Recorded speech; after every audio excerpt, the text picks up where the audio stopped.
ஆயக்கலைகள் 64 அதில் ஒரு முக்கிய கலையான ஜோதிட கலையின் மூலமாக என்னுடன் இணைந்துள்ள அன்பு நேயர்களுக்கு இனிய வணக்கம்ங்க. சிம்ம ராசி நேயர்களுக்கு புதுசா அப்படி என்ன இருக்க போகுது, எப்பவும் போல வாழ்க்கை கீழேயே தான் போகுது அப்படின்னு கதரும் நேயர்களுக்கு ஒரு நல்ல செய்தி காத்திருக்குதுங்க. அந்த செய்தியை தெரிஞ்சுக்கிறதுக்கு முன்னாடி இந்த உலகை காக்கும் முருகப்பெருமானுடைய பாதம் தொட்டு வணங்கி வீடியோக்குள்ள போலாங்களா? என்னுடன் சேர்ந்து நீங்களும் இந்த மந்திரத்தை சொல்லிட்டே உங்களால முடிஞ்சதுன்னா கமெண்ட் பாக்ஸில் ஒரு முறை கமெண்ட் பண்ணுங்க. ஓம் முருகா போற்றி, ஓம் முருகா போற்றி, ஓம் முருகா போற்றி. பழனி ஆண்டவா, செந்தூர் வேலவா, சீரும் போர் தளபதியே, சேவல் கொடி ராஜாவே, நீதான் ஐயா இந்த அப்பாவி மக்களை கஷ்டங்களிலிருந்து காப்பாற்றி காலம் முழுக்க கூடவே இருக்கணும். இவங்களுக்காக நான் தினமும் உங்ககிட்ட வேண்டிக்கிறேன். இவங்களுக்கு ஒண்ணுனா நீதான் ஐயா பொறுப்பு. அப்படியே நான் சொல்லும் ஜோதிடமும் பழிக்க நீதான் ஐயா அருள் புரியணும். தினமும் உங்களுக்கு கிரகநிலை மாற்றத்தால் வரக்கூடிய சுப பலன்களை அறிய கட்டாயம் சப்ஸ்கிரைப் பண்ணி பெல் பட்டன் அப்புறம் ஆல்னு ஆப்ஷன் இருக்கும், அதையும் கொடுத்து வைங்க. ஒவ்வொரு பதிவும் உங்களைய வெற்றியடைய வைக்க வேண்டும் அப்படிங்கிற எண்ணத்தில் தாங்க போடுறோம். அன்பு நேயர்களே, நம்முடைய சிம்மராசிக்கார நேயர்களே, இன்றைக்கி நம்ம வீடியோ பதிவுக்குள்ளே முழுமையாக போகிறதுக்கு முன்னாடிங்க நீங்கள் எந்த விஷயத்தை பற்றி இனிமேல் நீங்கள் கவலைப்படவே வேண்டாம், ஓகேங்களா? ஏன்னா உங்களுக்கு நல்லதே நடக்கும், நல்லது மட்டும் தான் நடக்கும். மனசார நம்புங்க. பொதுவாகவே நம்மளோட சிம்மராசிக்காரங்க ரொம்ப உண்மையானவங்க, நேர்மையானவங்க. உண்மைக்கு புறமாக எந்த காலத்துலேயும் எந்த ஒரு செயலையும் இவங்க செய்யவே மாட்டாங்க. இவங்களோட இந்த இனிமையான பேச்சின் மூலமாகவே எதிரிகளை கூட நண்பர்களாக மாற்றக்கூடிய வல்லமை படைத்தவர்கள் இவங்க. நட்புக்கு ரொம்பவே முக்கியத்துவம் தருவாங்க. அதே நேரத்தில் நண்பனுக்காக உயிரை கொடுக்க கூட இவங்க தயங்க மாட்டாங்க. அப்படியே ஒரு தாயை போல மிகச்சிறந்த அன்புள்ளம் கொண்டவங்களா இவங்க இருப்பாங்க. இவங்களை பொறுத்த வரைக்கும் தான் மட்டும் நல்லா இருக்கணும் அப்படிங்கிற அந்த சுயநலம் துளி கூட கிடையாதுங்க. தன்னை சுற்றி இருக்கக்கூடிய எல்லாருமே நல்லா இருக்கணும் அப்படிங்கிற அந்த பொதுநல குணத்தோட தாங்க இவங்க வாழ்ந்துட்டு இருக்காங்க. இவ்வளவு அற்புதமான நற்குணங்களை கொண்ட சிம்ம ராசி உள்ளங்களே, எல்லாரும் எப்படி இருக்கீங்க? நலமா இருக்கீங்களா? என்னம்மா நீங்கள் வேற எங்களை பார்த்தா நலமாக இருக்கீங்களான்னு கேட்குறீங்களே. எங்களை பார்த்தா எங்களுக்கே எங்கள் வாழ்க்கையில் இருக்கக்கூடிய வழிகளையும் வேதனைகளையும் தாங்கிக்கிட்டு நாங்கள் இந்த உலகத்தில் உயிரோடு வாழ்கிறதே பெரிய விஷயம், அதில் எப்படிமா நாங்கள் நலமாக வாழ முடியும் அப்படின்னு உங்கள் மனசுக்குள்ளே நினைக்கிறது எனக்கு புரியுதுங்க. ஆனால் கவலைப்படாதீங்க, உங்கள் வாழ்க்கையில் இருக்கக்கூடிய அத்தனை பிரச்சனைகளும் இனி காணாமல் போக போகுது. இந்த காலகட்டத்தில் ஏற்படக்கூடிய அந்த பிரம்மாண்டமான குரு பெயர்ச்சியின் மூலமாக உங்கள் வாழ்க்கையே ரொம்ப பிரகாசமாக மாறப்போகுதுங்க. உங்களுடைய நீண்ட நாள் ஆசைகள் கனவுகள் எல்லாமே ஒன்னொன்னா நிறைவேற போகுது. உங்கள் வாழ்க்கையில் இது நாள் வரைக்கும் இருந்த அனைத்து தடை தாமதங்களும் இனி பனி போல விலகி போக போகுதுங்க. உங்கள் கையில் செல்வாக்கு உயரப்போகுது. உங்கள் வாழ்க்கையே ஒரு அழகான வாழ்க்கையாக மாறப்போகுதுங்க. சிம்மராசிக்காரங்களே, உங்களுக்கு இந்த காலகட்டத்தில் அதிர்ஷ்டம் நிறைந்த ஒரு பொற்கால காலகட்டமாக இருக்க போகுது. உங்களுடைய ஆசைகள் கனவுகள் எல்லாமே இனி மெய்ப்பட போகுதுங்க. இந்த மகர ராசியில் 4 கிரகங்கள் ஒன்றா சேர போகிறாங்க. அதுலேயும் முக்கியமாக செவ்வாய் பகவான் உச்சம் பெற போகிறாருங்க. செவ்வாய் உச்சம் பெறதுனால சொத்து, சுகம், பூமி, சொந்த வீடு, அரசு பதவிகள் போன்ற மிகப்பெரிய யோகங்கள் உங்களை தேடி வரப்போகுது. புதனும் சூரியனும் சேர்ந்து புதாதித்ய யோகத்தையும் சுக்கிரனோட வரவையும் உங்கள் வாழ்க்கையில் பலவிதமான நன்மைகளை வாரி வழங்க போகுது. சிம்மராசிக்காரங்க இத்தனை காலமாக அஷ்டம சனி மற்றும் 7ஆம் இடத்துல ராகுவால் அவர்னால ரொம்ப பல கஷ்டங்களை அனுபவிச்சிருப்பாங்க. அஷ்டமத்து சனிங்கிறது எதை கையில் எடுத்தாலும் தடை செய்வதற்காகவும் ராகு பகவான் எல்லாவற்றின் மீதும் ஒரு விதமான வெறுப்பை ஏற்படுத்துவதற்காகவும் நீங்கள் மனசொடைஞ்சு போயிருப்பீங்க. ஆனால் அந்த சூழல்கள் இனி வரக்கூடிய காலங்களில் அப்படியே மாறப்போகுதுங்க.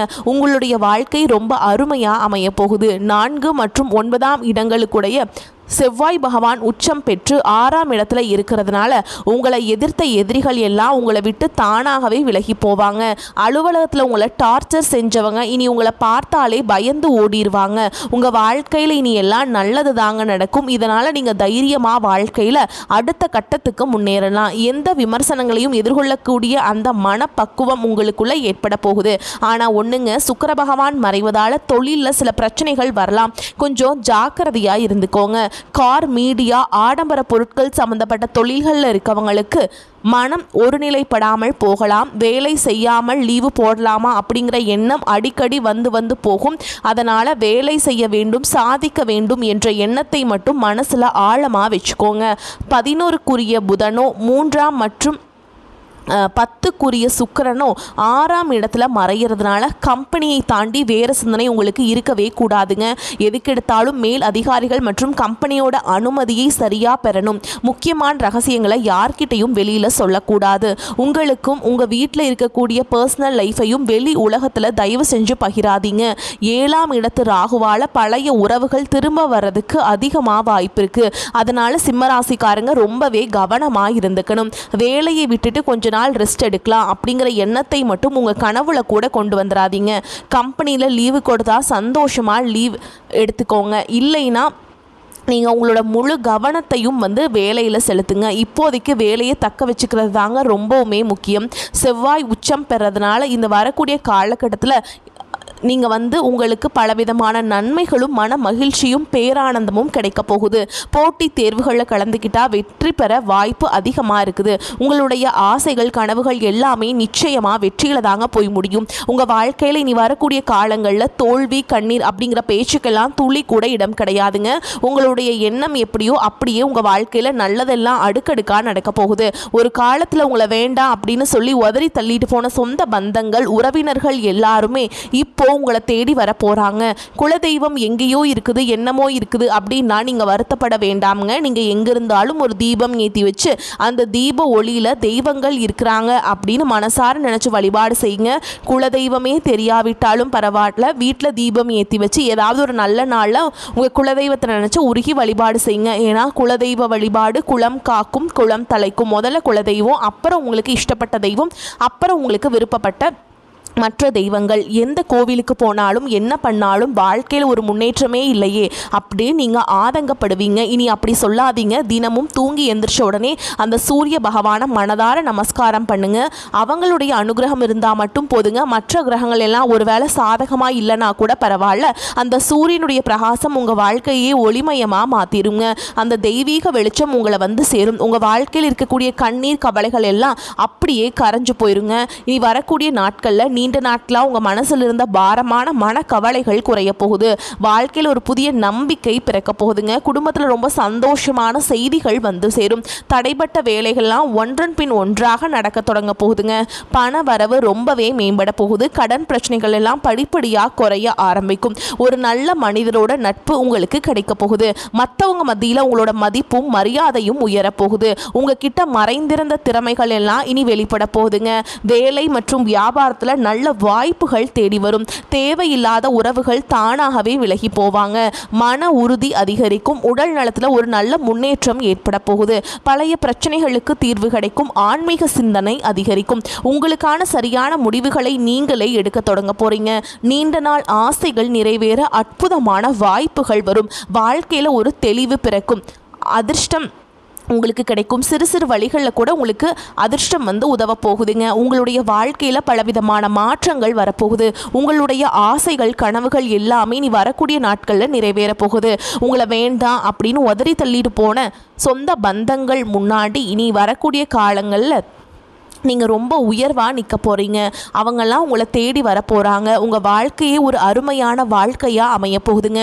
அதே சமயம் நீங்கள் இனி வரக்கூடிய நாட்களில் கவனமாக இருக்க வேண்டிய சில விஷயங்களையும் நான் சொல்லிடுறேங்க. எதையும் அவசரப்படுத்த முடிவெடுக்கிறத தவிர்க்கிறது ரொம்பவே நல்லதுங்க. கோபமாக பேசாமல் சொற்களை கட்டுப்பாடோடு பேசி பழகிக்கோங்க. பண விஷயங்களில் திடீர் செலவுகளை குறைக்கிறது ரொம்பவே நல்லதுங்க. கடன் கொடுக்கறதுலையும் வாங்குறதுலையும் கூடுதல் கவனத்தோடு இருந்துக்கோங்க. தேவையில்லாத வீண் வாக்குவாதங்களில் ஈடுபடாதீங்க. உறவுகளில் தவறான புரிதல் வராமல் எதையும் தெளிவாக பேசி தீர்த்துக்கோங்க. உடல் நலத்தை ஒருபோதும் அலட்சியம் செய்ய வேண்டாங்க. தூக்கம் குறைவாக இருக்க விடாதீங்க. நல்லா ஓய்வெடுங்க. பழைய கசப்பான பிரச்சனைகளை மீண்டும் மீண்டும் கிளற வேண்டாம். ரகசியமான விஷயங்களை யார்கிட்டையும் அனாவசியமாக பகிர வேண்டாம். சமூக ஊடகங்களில் தேவையில்லாத பதிவுகளை தவிர்ப்பது ரொம்பவே நல்லதுங்க. உணவு பழக்கத்தில் ஒரு கட்டுப்பாடு அவசியம். நம்பிக்கை இல்லாதவர்களிடம் அதிக நெருக்கம் காட்ட வேண்டாம். முக்கியம் கையெழுத்து போடும்போது ஒப்பந்தங்கள்லையும் ரொம்ப கவனமாக இருந்துக்கோங்க. வாக்குறுதிகளை யாருக்கும் அவ்வளவு எளிதாக கொடுத்துடாதீங்க. மனதை காயப்படுத்தக்கூடிய பல நினைவுகளில் சிக்கி தவிக்காதீங்க. பொறாமை மற்றும் பிறரோட ஒப்பிட்டு பார்க்குறத முற்றிலும் தவிர்த்துருங்க. பயணம் செய்யும் போது கூடுதல் கவனமாக இருந்துக்கோங்க. பெற்றோர்கள் மற்றும் மூத்தவர்களின் அறிவுரையை மதிச்சு நடந்துக்கோங்க. சில இடங்களில் தேவைப்படும் போது இல்லை முடியாது என்று சொல்ல கற்றுக்கொள்ளுங்கள். அப்போதாங்க நீங்கள் வாழ்க்கையில் எந்த ஒரு பிரச்சனையிலுமே சிக்கி தவிக்காமல் நிம்மதியாக இருக்க முடியும். இப்போ நம்முடைய சிம்மராசி இருக்கக்கூடிய ஒவ்வொரு நட்சத்திரக்காரங்களுக்கும் இந்த காலகட்டம் தனித்தனியாக எப்படி இருக்குன்னு விரிவாக பார்க்கலாங்க. நம்மளுடைய சிம்மராசி இருக்கக்கூடிய முதல் நட்சத்திரம் மகம் நட்சத்திரம். உங்களுக்கு இந்த காலகட்டம் எப்படி இருக்குன்னு பார்க்கலாங்க. மக நட்சத்திரக்காரர்களே, உங்கள் வாழ்க்கையில் நீ வரக்கூடிய நாட்களில் ஒரு அதிசயமும் அற்புதமும் நடக்க போகுதுங்க. பலவிதமான துறைகளில் உங்களுக்கு அமோகமான முன்னேற்றம் கிடைக்க போகுது. தெய்வ அனுகூலம் உங்களுக்கு பரிபூரணமாக கிடைக்கும். பொருளாதார வளம் ரொம்பவே சிறப்படைய போகுது. காரிய அனுகூலம் உண்டாகும். செல்வாக்கில் நல்ல முன்னேற்றம் ஏற்படும். உங்கள் முயற்சிகளில் இது நாள் வரைக்கும் இருந்த அனைத்து தடைகளும் காணாமல் போக போகுதுங்க. உங்களுடைய பிரச்சனைகளுக்கு ஒரு நல்ல முடிவு கிடைக்கக்கூடிய காலகட்டமாக இது அமையும். திருமணம் ஆகாதவர்களுக்கு திருமண தடை நீங்கி கெட்டி மேளம் கொட்ட போகுதுன்னு சொல்கிறாங்க. குழந்தை பாக்கியம் இல்லாதவங்களுக்கு மழலை செல்வம் கிடைக்க போகுது. மொத்தத்தில் உங்கள் வாழ்க்கையில் இந்த காலகட்டத்தில் உங்களுடைய அத்தனை ஆசைகளும் கனவுகளும் நிறைவேறக்கூடிய ஒரு பொற்கால மாதமாக அமைய போகுதுங்க. அடுத்ததாக நம்முடைய சிம்ம ராசியில் இருக்கக்கூடிய பூர நட்சத்திரம். உங்களுக்கு இந்த காலகட்டம் எப்படி இருக்குன்னு பார்க்கலாங்க. குடும்பத்தில் கணவன் மனைவிக்கிடையே அன்பு இன்னும் அதிகமாக நீடிக்க போகுது. சுப நிகழ்ச்சிகள் உடனடியாக கைகூடி வரும். தெய்வ நம்பிக்கையால் நீங்கள் தொட்ட காரியங்கள் எல்லாமே வெற்றி அடைய போகுது. உங்களுடைய உத்தியோகத்தில் உங்களுக்கு பெரிய அளவில் லாபம் கிடைக்க போகுது. நீங்கள் அரசு வேலை செஞ்சுட்டு இருந்தாலும் சரி, இல்லை தனியார் வேலையில் இருந்தாலும் சரிங்க, நீங்கள் எந்த அளவுக்கு உழைக்கிறீங்க அந்த அளவுக்கு உங்களுக்கு பலன் கிடைக்கும். வருமானம் உயரும். உங்கள் தகுதிக்கு ஏற்ற அளவுக்கு சம்பள உயர்வு, பதவி உயர்வு இதெல்லாம் உங்களை தேடி வரும். குடும்பத்தில் கணவன் மனைவிக்கிடையே இருந்த அந்த ஈகோ பிரச்சனை எல்லாமே இனி காணாமல் போயிருங்க. கணவன் மனைவி இருவருமே ஒருத்தரை ஒருத்தர் புரிஞ்சுக்கிட்டு ஒற்றுமையான வாழ்க்கையை வாழ போகிறீங்க. உங்கள் கையில் பணப்புழக்கம் அதிக அளவில் இருக்க போகுது. எனக்கு 30 வயசு ஆயிடுச்சு, எனக்கு திருமணம் நடக்குமா நடக்காதா அப்படின்னு ஏங்கிட்டு எல்லாருக்குமே இனி வரக்கூடிய காலங்களில் திருமண தடை நீங்கி நல்லபடியாக கல்யாணம் நடக்கும். அடுத்ததாக நம்முடைய சிம்ம ராசியில் இருக்கக்கூடிய உத்திர நட்சத்திரம் 1ஆம் பாதம். உங்களுக்கு இந்த காலகட்டம் எப்படி இருக்குன்னு பார்க்கலாங்க. உத்திர நட்சத்திரக்காரங்களே, உங்களுடைய பொறுப்புகளை மற்றவங்க கிட்ட ஒப்படைக்க கூடாதுங்க. உங்கள் வேலையை நீங்கள் தாங்க நேரில் நின்று செய்யணும். வியாபாரத்தில் இது நாள் வரைக்கும் இருந்த போட்டிகள் எல்லாம் படிப்படியாக குறைய போகுது. நீங்கள் ஒரு சின்ன பெட்டிக்கடை வச்சுருந்தாலும் சரி, இல்லை ஒரு பெரிய டிபார்ட்மெண்டல் ஸ்டோரே வச்சுருந்தாலும் சரிங்க, நீங்கள் போடுற உழைப்புக்கு ஏற்ற லாபம் கண்டிப்பாக உங்களுக்கு கிடைக்குங்க. புதிய தொழில் தொடங்குறதுக்கான ஆர்வம் உங்களுக்குள்ள அதிகரிக்கும். உங்கள் கையில் பண வரவு அதிகரிக்கும். உங்களுடைய தனிப்பட்ட தேவைகளையும் உங்களோட குடும்பத்தின் தேவைகளையும் நீங்கள் ரொம்ப சிறப்பாக பூர்த்தி செய்து கொள்ள போகிறீங்க. உங்கள் குடும்பத்தில் இது நாள் வரைக்கும் இருந்த அனைத்து பிரச்சனைகளுக்கும் ஒரு தெளிவான தீர்வு கிடைக்கக்கூடிய காலகட்டமாக இந்த காலகட்டம் இருக்குதுங்க. திருமணம் ஆகாதவங்களுக்கு திருமணம் நடக்கும். குழந்தை பாக்கியம் இல்லாதவங்களுக்கு குழந்தை பாக்கியம் கிடைக்கும். உங்களுடைய ஆசைகளும் கனவுகளும் முழுமையாக நிறைவேறக்கூடிய காலகட்டமாக இந்த காலகட்டம் உங்களுக்கு அமைய போகுதுங்க. வரக்கூடிய வாய்ப்புகளை தவற விட்டுறாதீங்க. கெட்டியாக பிடிச்சிக்கோங்க. வாழ்த்துக்கள். நல்லதே நடக்கும். நல்லது மட்டும் தான் நடக்கும். நன்றி, வணக்கம்.